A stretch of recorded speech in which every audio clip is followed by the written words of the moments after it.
buat menjadi womanpreneur itu sesuatu yang tadi udah saya sampaikan, kayak hadiah gitu, cocok gitu buat dipakai ibu-ibu muda atau bahkan anak muda sekarang. Intinya pokoknya harus be the best, be the one, be the one, be the default. Assalamualaikum warahmatullahi wabarakatuh. Halo semua sahabat Inspiratif Daun Hijau, kembali lagi bersama saya Ginanjar di podcast Inspiratif Daun Hijau. Hari ini kita kedatangan seorang tamu istimewa. Beliau adalah seorang ibu rumah tangga sekaligus juga womanpreneur yang menjalani banyak bidang bisnis nih dari rumah. Nanti kita akan gali bisnis apa saja yang dibangun oleh ibu yang satu ini, ibu hebat ini. Mari kita gali lebih dalam lagi bersama Ibu Zahratul Jannah. Halo Ibu, apa kabar?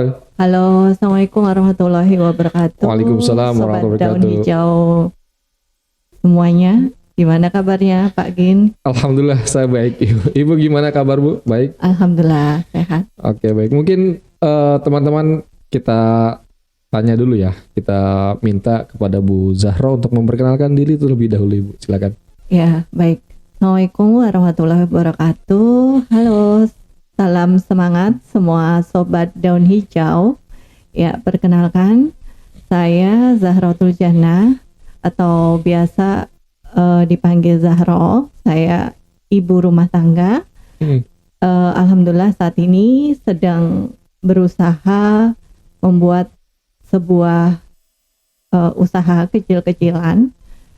Sebuah brand fashion muslim, sekitar sudah saya rintis kurang lebih 3 tahun ini nih.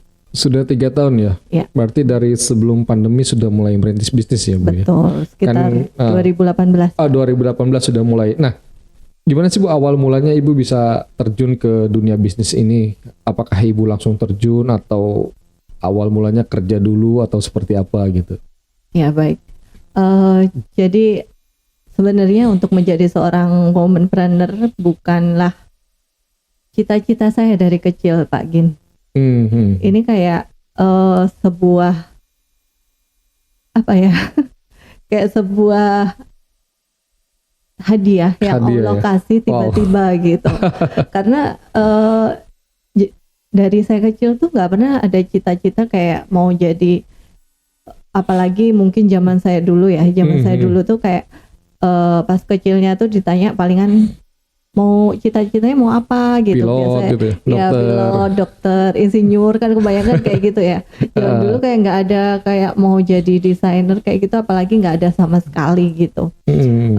Jadi ya sekolah itu ya sekolah seperti anak pada umumnya aja gitu. Terus kuliah pun ngambilnya bukan jurusannya teknik. Oh, teknik apa ini Bu? Industri? Teknik informatika. Oh, teknik informatika. Oke. Ya, dari teknik kemudian alhamdulillah lulus kuliah langsung dapat kerja dan penempatan kebetulan sebelumnya saya PNS. Wow. 12 tahun saya menjadi PNS. PNS pensiun dini berarti. Enggak. Sekarang masih PNS atau udah pensiun? Udah resign. Oh, udah resign. Oke. Enggak pensiun dini. Demi fashion yang dijalankan sekarang ya Bu? Enggak sih Pak Gin. Fashion itu kayak seperti saya bilang tadi, itu kayak sebuah anugerah aja dari Allah. Karena sebenarnya tujuan utama resign tuh pengen lebih fokus aja sih sama keluarga, sama anak-anak. Karena saya ngerasa ketika saya kerja itu pas anak saya butuh mungkin ada acara apa, ada lomba gitu, saya lihat agak semuanya pada didampingin sama orang tua gitu. Terus anak saya cuma didampingin sama gurunya, itu rasanya kayak susah ya diungkapkan ya Bu. Gak bisa gitu, sementara di kantor harus meeting ya. Harus ketemu sama pimpinan. Saya minta izin pun, Pak saya minta izin sebentar, anak saya mau ada kegiatan, itu benar-benar nggak bisa gitu. Jadi yang ada di kantor itu malah bad mood, terus kerjaannya jadi berantakan ya. Jadi intinya nggak efektif lah. Gitu. Berarti Bu Zahro ini teman-teman semua memilih untuk keluar dari pekerjaan tetap ya Bu. Berarti bekerja tetap ya dulu ya selama 12 tahun itu ya? Iya, udah PNS kan pastinya. Iya, sudah PNS. Pegawai tetap. Sudah PNS kemudian demi mengurus anak memilih untuk resign, baru kemudian merintis usaha ini. Betul. Jadi kayak cuman ketika saya resign itu saya ngerasa saya kerja PNS itu udah 12 tahun Pak Gun. Terus saya merasa kayaknya udah cukup ya waktu saya 12 tahun buat kantor gitu. Oke. Terus kapan nih kalau saya mikirin dunia terus kapan nih saya mau cari bekal buat akhirat saya. Udah dari situ ya intinya ketika saya resign saya mau fokus keluarga, mau menebar manfaat sebanyak-banyaknya, baik dengan keluarga, baik dengan lingkungan, dengan teman-teman dan masyarakat. Intinya dimanapun itu ya, mungkin dari keluarga dengan sisi quality time yang lebih banyak ya. Dan lebih berkualitas pastinya ya. Kemudian tadinya yang saya sibuk ngantor nggak sempet sama tetangga itu bisa silaturahmi, bisa sosialisasi, mengadakan kegiatan sosial bersama. Sekarang kayak sekarang waktunya nih. Gini rasanya punya tetangga ya. Betul. Luar biasa sekali teman-teman sekalian. Nah, kisah awalnya ini baru kisah awalnya loh. Nah kemudian Bu, kenapa sih memilih passion gitu sebagai bidang bisnis yang diambil? Secara tadi Ibu nggak pernah ambil kuliah desainer, nggak ada basic pendidikan juga. Lantas kemudian kenapa nih jadi memilihnya fashion gitu? Betul. Jadi saya tuh sangat mencintai fashion Pak Gin. Dari saya kecil. Itu udah mungkin kalau di keluarga saya udah kelihatan banget ya. Saya 4 bersaudara itu cewek semua, saya anak pertama. Cuman memang dari segi fashion itu taste-nya itu saya benar-benar yang kalau adik saya bilang tuh, padahal saya tinggal di kota kecil yang istilahnya jauh dari hiruk pikuk fashion gitu. Ya. Jadi pakai baju pun ya masih ya biasa-biasa aja gitu. Cuman saya nggak suka sesuatu yang biasa. Gitu. Saya maunya selalu out of the box. Selalu pengennya jadi trendsetter, jadi pusat perhatian gitu. Dan itu terbawa sampai saya kuliah, saya kerja. Kebetulan kuliahnya saya itu Pak Gin di sebuah sekolah yang pikiran saya begini, dari sekolah SD, SMP, SMA itu udah pasti pakai seragam dong gitu. Begitu kuliah saya sudah seneng nih, waduh ini kuliah saya akan pakai baju bebas setiap hari, saya akan gonta-ganti baju ya. Fashion show setiap hari seperti itu ya. Buat jadi trendsetter di kampus ya. Nyatanya ketika saya kuliahnya di sebuah sekolah yang terikat mengharuskan saya pakai seragam lagi. Itu Masya Allah udah bayangannya udah lain. Kenyataannya lain ya. Betul. Baiklah saya terima ya kuliah masih pakai seragam. Pakai seragam gitu. Juga ya. Begitu kerja saya pikir baiklah di sini saya kerja saya akan pakai baju bebas setiap hari. Ternyata jadi PNS. Seragam juga. Harus berseragam kembali gitu. Jadi explore saya di dunia fashion waktu saya kerja itu ya meskipun saya pakai PNS saya tetap berusaha stylist Pak. Mungkin dari aksesoris penambahan-penambahan gitu ya. Jadi misal seragamnya itu saya kasih jaket, kemudian dari tasnya, jilbabnya, sepatunya itu harus match dari atas sampai bawah gitu. Satu tema warna ya Bu. Betul. Kemudian hari Jumat itu menurut saya itu hari yang sangat istimewa buat batik saya bebas. Gitu.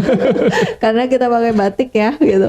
Jadi tiap hari Jumat tuh saya mikir Jumat ini saya pakai batik apa, Jumat depan saya pakai apa, udah nggak mau sama lagi Pak Gin tampilannya gitu. Dan rasanya hari Jumat itu kayak hari saya jalan-jalan di atas catwalk. Wow, luar biasa. Jadi memang fashion ini menjadi sebuah hobi ya dari dulu. Maksudnya memang ingin selalu tampil beda ya. Passionnya gitu. Memang di bidang fashion tadi ya. Ya. Nah, balik lagi akhirnya Pak Gin. Ketika resign, saya mengajukan ke suami ya. Saya memang tipe orang yang nggak bisa diem, nggak bisa yang suruh duduk-duduk. Diam itu memang di rumah gitu ya? Iya betul, memang tipe pekerja gitu. Jadi ketika saya resign, saya pun mengajukan syarat ke suami. Oke, saya ini resign, tapi minta izin tetap Bunda bisa bekerja. Punya kegiatan yang pengen memberikan manfaat buat banyak orang. Dan alhamdulillah dari suami gitu kan, suami tahu banget saya.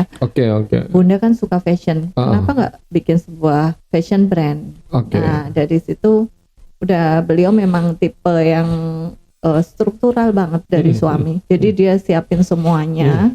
Sistematis ya betul gitu. Berarti disupport sama ayah ya, sama suami sangat, ya.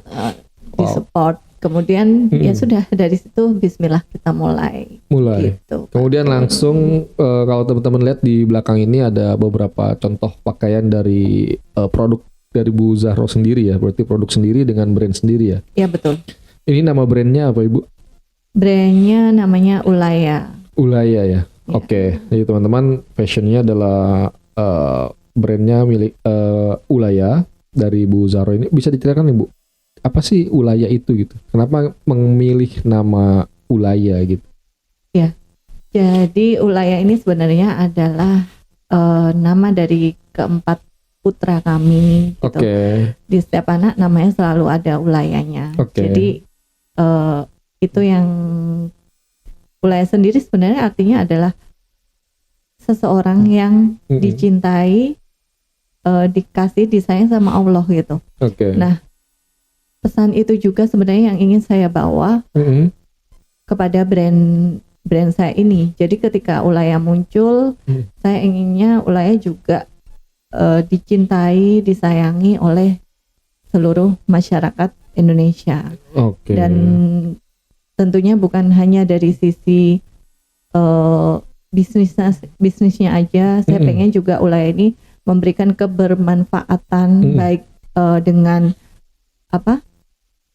dengan adanya Ulaya, maka otomatis makin banyak orang yang terbantu, mungkin ikut bekerja di dalamnya, mungkin dengan produknya menciptakan lapangan pekerjaan yang banyak ya Bu ya. Dengan produknya juga bisa dinikmati banyak orang. Kemudian juga Bismillah, semoga bisa menjadi ladang dakwah, penambah bekal untuk akhirat nanti. Insya Allah. Baik, jadi Ulaya ini teman-teman sekalian lebih banyak fashionnya di bidang baju-baju syar'i, gamis gitu ya Bu ya. Betul. Tadi dengan tujuan adalah dari spirit nama Ulaya itu sendiri agar dicintai oleh orang banyak dan juga dicintai oleh Tuhan ya, boleh Allah Subhanahu wa taala, seperti itu ya. Keren sekali. Kemudian apa nih Bu yang membedakan saat dulu menjadi pegawai dengan sekarang menjadi womanpreneur gitu? Pasti ada bedanya dong. Pasti. Aduh, gimana ya? Jujur, buat menjadi womanpreneur itu sesuatu yang tadi udah saya sampaikan, kayak hadiah gitu. Tapi hadiahnya itu hadiah yang benar-benar harus dicapai dengan perjuangan, Pak Gin. Berat ya? Ternyata lebih berat jadi womanpreneur. Banget. Karena tanggung jawabnya tuh lebih besar. Karena kalau kita kerja di sebuah kantor kayak gitu, kita kan ada tim ya gitu. Kita pasti bisa kerjasama, terus abis itu untuk mencapai tujuan kantor apa, kita bisa bareng-bareng. Dan mau gimana pun kinerja kita, tetap aja kita dapat penghasilan tiap bulan gitu ya. Tapi kalau jadi womanpreneur ini, yang pertama saya punya tanggung jawab dengan pegawai-pegawai saya. Saya punya pegawai yang harus saya gaji setiap bulan. Mereka juga harus menghidupi keluarganya kayak gitu kan. Jadi kayak tiap hari saya harus benar-benar mikirin gimana nih ke depan mau apa, konsepnya mau seperti apa kayak gitu.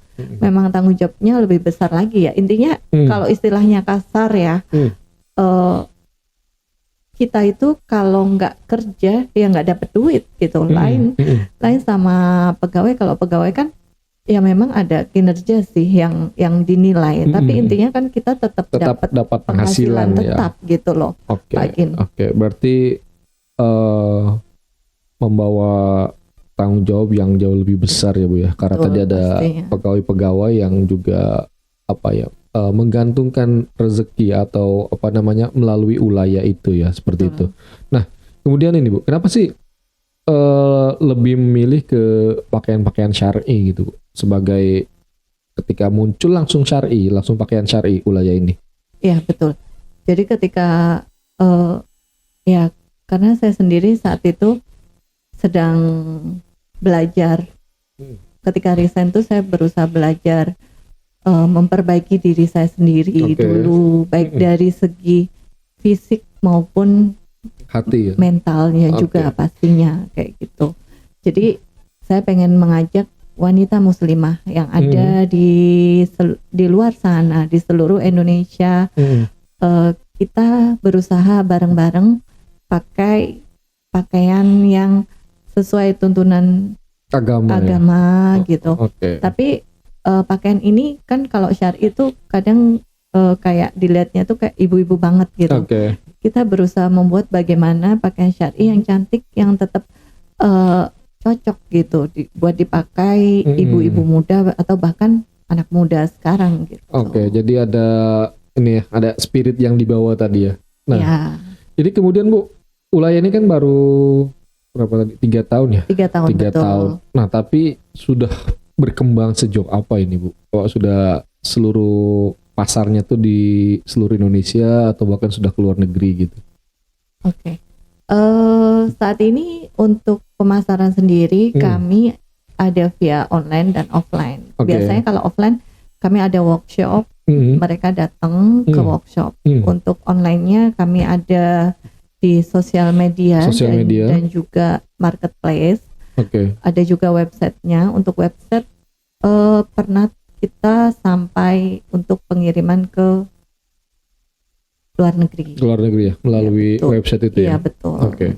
Berarti kalau teman-teman mau tahu, mungkin di Instagramnya apa Bu namanya Bu?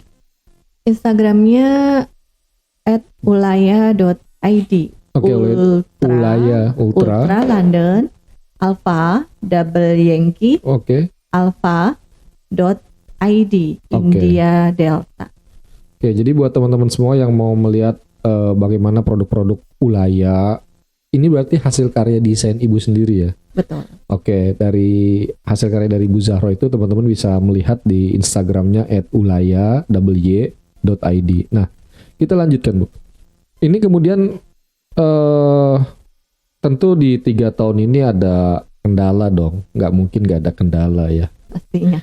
Kendala terberatnya apa nih Bu? Yang pernah Ibu temui dan dirasa ini yang paling berat itu, hingga akhirnya kemudian Ibu tetap memutuskan untuk tetap menjalani bisnis mengembangkan ulayah ini gitu. Ya, ulayah itu berdiri tahun 2018. Tahun 2019 awal itu sudah pandemi ya, Pak Gin ya? Iya. 2019 Februari. Apa 2020 ya? 2020 ya? Pandemi. 2019 ya? Lupa ya. Sekitar sudah hampir 2 tahun, kita sudah 20 bulan lebih. Iya. Ya 2019 Maret. Maret seingat saya 2019 Maret itu sudah pandemi ya. Nah itu tentu saja sangat berpengaruh sekali ke penjualan karena orang yang mungkin yang dibutuhkan saat itu kayak kita lebih jaga kesehatan, vitamin, jadi kayak apalagi kan saat itu dituntut untuk tidak keluar rumah, kita pembatasan kegiatan dimanapun, jadi otomatis orang itu untuk beli baju itu rasanya mau kemana juga kan, pikir ulang toh kita kan di rumah aja karantina gitu. Ya pastinya itu yang pertama jadi kendala banget gitu. Kayak kita harus mikir otak gimana nih bisa tetap jalan usaha ini gitu. Pas itu kita sempat yang kita produksi masker. Seperti mungkin brand-brand yang lain ada seperti itu juga. Terus kita juga produksi APD. Kita juga, salurkan ke rumah sakit seperti itu. Nah, cuman mungkin dari tadinya yang kita produksi perlengkapan fashion muslim, kita berubah haluan ke masker sama APD tentunya pasti kan beda banget ya. Iya. Nah itu tuh gejolak lagi di bagian mau lanjut SDM, apa enggak gitu kayak ya. gitu. Iya. Dan itu tuh PR banget masalah SDM itu karena kalau dari fashion itu kan pastinya kebutuhan banget itu di tukang pola dan jahitnya ya. Dan itu betul. kan menurut saya tuh kayak harus ketemu kliknya gitu. Dan saya nemuin orang-orang yang seperti itu tuh susah gitu. Jadi ya itu sih harus ketemu chemistry-nya kembali ya Bu ya, seperti itu. Karena kan nyocokin dia harus tahu pola cuttingnya Ulaya seperti apa, kayak gitu. Yang gitu. menjadi ciri khas ya Bu ya, ciri khas dari Ulaya, cuttingannya seperti apa dan lain sebagainya ya, seperti itu. Tapi sekarang masih produksi APD dan masker atau udah berhenti? Oh udah back to basic. Oh, back. Udah balik lagi ke fashion. Ya, tetap melanjutkan baju-baju atau Ulaya ini terima baju custom nggak buat keluarga juga gitu Bu? Iya, jadi awalnya kami sebenarnya memang pure murni produsen untuk fashion brand kami sendiri gitu. Terus kemudian ketika kami pameran ada beberapa teman-teman fashion brand juga yang lihat hasil produksinya Ulaya pada Mbak ini kok bagus jahitannya rapi seperti itu, jadi mereka ini di mana dong jahitnya gitu. Terus kita ada workshop sih Mbak gitu, boleh nggak dibantu. Jadi udah dari situ jadi kita juga terima jasa untuk jahit buat brand yang lain. Betul gitu. Jadi pakai brand mereka, tapi pastinya beda dari segi cuttingan dan model pastinya kalau itu. Terus dari situ juga kemarin ada perusahaan-perusahaan yang Mbak mau dong dibikinin seragam buat pegawai kayak gitu. Terus Mbak mau dong custom buat keluarga gitu. Alhamdulillah sih so far kita terima dan berjalan dengan lancar. Berjalan dengan lancar ya. Oke, wow, luar biasa sekali ya. Mendengar cerita dari Bu Zahro ini, ternyata teman-teman sekalian memang membangun sebuah bisnis itu tidak semanis hasil akhirnya ya. Banyak liku dan terjal yang harus dilalui dan harus bisa survive ya. Muter otaknya berarti jauh lebih banyak ya. Nah kemudian inovasi-inovasi apa saja sih Bu yang sudah dilakukan oleh Ibu di Ulaya ini? Ya, saya tuh seperti saya sampaikan di awal, saya basicnya bukan seorang fashion designer gitu.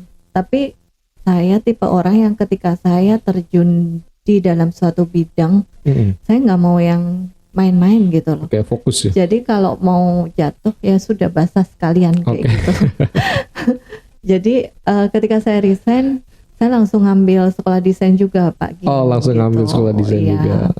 Jadi memang belajar jadi dari seorang awal, ya? Fashion designer itu gimana gitu, mendesain sebuah baju itu seperti apa, kemudian bikin mood boardnya segala macam sampai produksinya. Terus saya juga ambil untuk sekolah bisnisnya buat menjalankan bisnisnya juga kayak gitu. Terus makin kesini ikut beberapa pelatihan dan juga webinar yang diselenggarain sama pemerintah. Seperti itu sih. Berarti artinya adalah teman-teman, kita tidak boleh berhenti untuk belajar meskipun kita tidak punya basic pendidikan itu. Kita terus-menerus belajar, mempelajari hal-hal baru yang memang itu yakin kita bisa jalan di situ ya Bu ya. Nah kemudian terakhir nih Bu, buat teman-teman sekalian, sahabat Daun Hijau, pesan atau apa ya, kita butuh mungkin ya pesan-pesan atau kalimat-kalimat motivasi dari Bu Zahro untuk teman-teman yang sedang merintis atau baru mau mulai mengembangkan bisnis sendiri gitu. Itu apa aja sih Bu yang perlu dipersiapkan gitu ke teman-teman semuanya gitu? Ya baik. Kalau dari saya sendiri, menurut saya untuk menjadi seorang womanpreneur atau seorang yang berwirausaha, intinya kita harus, yang pertama itu kita harus punya mental yang kuat Pak. Bicara masalah mental ya berarti. Ya, mental kuat itu menurut saya nomor satu. Karena di sini tuh tantangannya berat banget. Ketika kita dan pastinya untuk naik kelas itu kita pasti diuji segala macam ya, baik dari sisi SDM, dari sisi keuangan juga. Keuangan pastinya, kemudian dari mungkin ada kritik saran dari customer, kemudian trial error segala macamnya. Itu tuh benar-benar kayak kita belajar lagi, memperbaiki gitu. Dan jualan itu kan nggak melulu harus laku, harus habis, harus untung terus. Nah seperti itu. Kalau mentalnya nggak kuat duluan, rasanya udah kayak udah deh gitu. Kok nggak laku-laku, nyerah gitu. Iya, intinya menurut saya yang pertama mental dulu yang kuat gitu, dan harus terus berani melangkah. Jadi mau jatuh seberapa dalam banyak, seberapa dalam, intinya kita harus tetap bangkit, tetap harus berdiri, tetap harus fight, karena kita tidak tahu sampai mana sebenarnya batas sukses kita. Wow. Pembicaraan yang luar biasa sekali teman-teman sahabat Daun Hijau semua. Hari ini bersama Ibu Zahro, pemilik dari brand fashion Ulaya, di mana kemudian beliau tadi bercerita banyak tentang keputusan terberat untuk memilih resign dari pekerjaan yang tetap yang telah digeluti oleh beliau selama 12 tahun, kemudian menggeluti dunia baru yang tidak ada basic pendidikan sama sekali, tapi kemudian tidak untuk berhenti belajar gitu, tapi terus-menerus untuk mencoba mempelajari hal yang baru, di mana kemudian kita memiliki keyakinan bahwa kita akan sukses di tempat tersebut ya Bu ya, seperti itu. Dan tadi bagi teman-teman sekalian, pesan dari Bu Zahro adalah yang pertama tentu yang harus kita siapkan adalah mental. Ya. Berarti mental juara harus kita siapkan ketika kita akan menjalani kehidupan ini ya Bu ya. Iya. Intinya pokoknya tunjukin aja yang terbaik yang bisa kita lakuin. Intinya pokoknya harus be the best. Be the best. Be the one. Be the one. Be the different. Be the different.